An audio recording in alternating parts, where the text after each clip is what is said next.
Hello guys, তো ইয়ার কেমন আছো তোমরা সবাই? আজ 16 এপ্রিল আবার আমাদেরকে ডাক দিয়েছে, বলেছে এখানে ফ্লাইট আজকে কনফার্ম হয়েই যাবে।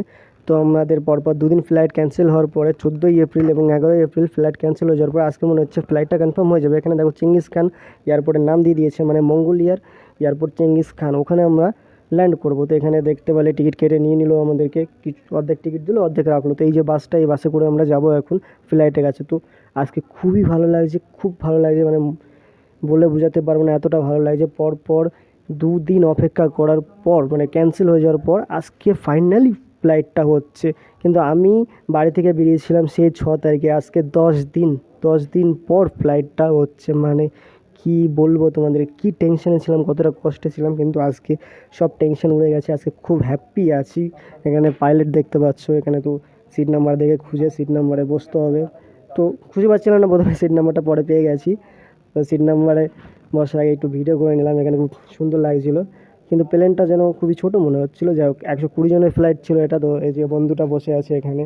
তো আস্তে আস্তে ফ্লাইটটা ছাড়লো গন্তব্যে। যখন ফ্লাইটটা ছাড়ছিল মনের ভিতরে ধুকপুক ধুকপুক হচ্ছিলো। মানে এটা যে কেমন এক্সপিরিয়েন্স, প্রথম ফ্লাইটে ওঠার এক্সপিরিয়েন্সটা তোমাকে বলে বোঝাতে পারবো না, এতটা নার্ভাস ছিলাম আমরা। প্রথমে তো ভয় পেয়ে গেছিলাম।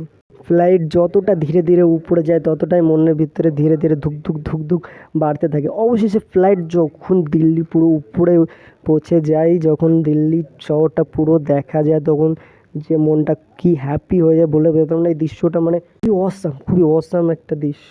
দেখতে পাচ্ছ দিল্লি মানে পুরো একদম বিল্ডিংয়ে গিজ গিজ গিজ গিজ করছে। খুবই সুন্দর দৃশ্য ছিল। তো নিজেকে ভিডিও না করা থেকে থামতে পারলাম না, যেহেতু আমার জানলার সাইডে সিট ছিল না, তাও আমি রিকোয়েস্ট করার পরে একজনকে জানলার সাইডে বসে ভিডিওটা বানিয়েছে। যে এনার সিট ছিল জানলার সাইডে। তো কাকুটা খুবই ভালো। এখানে আমাদেরকে দেখো জল দিচ্ছে, বেশিক্ষণ হয়নি, আধা ঘন্টা পরে জল দিয়েছে। তো এই ছোটো একটি বোতল দিয়েছে। এখানে সন্ধে হয়ে গেছে, আমরা মেঘের উপরে উঠে গেছি, খুবই ভালো দৃশ্য ছিল। এখানে দু ঘন্টা পরে আমাদেরকে লাঞ্চ দিয়েছিল, লাঞ্চটাও কিন্তু খুবই সুন্দর ছিল, অনেক কিছু ছিল। দেখো দেখতে পাচ্ছ বার্গার আছে, ফল আছে, ফ্রুট আছে, অনেক কিছু আছে।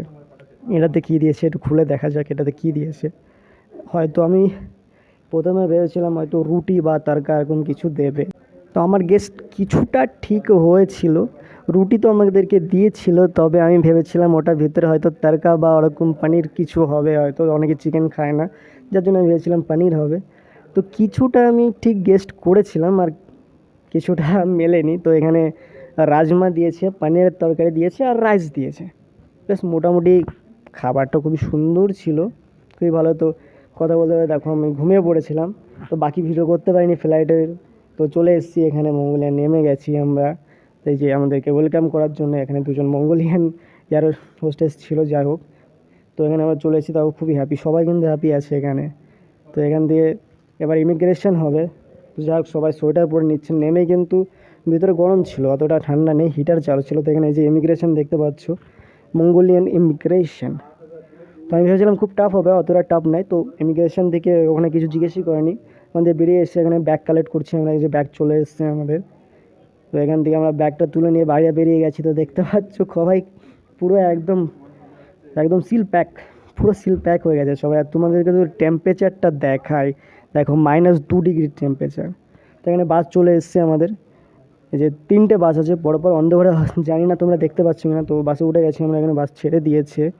তো এখান থেকে প্রায় 7 ঘন্টার রাস্তা, 7 ঘন্টা ট্রাভেল করে যেতে হবে। তো এখানে থামিয়েছে বাথরুম টয়লেট করার জন্য।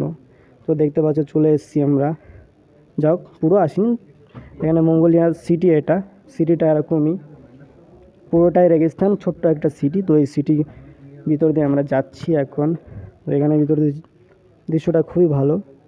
যাই হোক, ঠান্ডাও খুব লাগছিলো সকালবেলা, তবে বিকাল হতে হতে ঠান্ডা চলে গেছে। যে বাসের ভিতর সবাই বসে আছি, দেখতে পাচ্ছি এখানে পুরোটা রেগিস্তান এলাকা, যত দূর দেখতে পাবে ভাই শুধু রেগিস্তান। তো সবাই চলে এসেছি এখানে, বাসে করে নেমে গেছি আমরা, সাইডে পৌঁছে গেছি। তো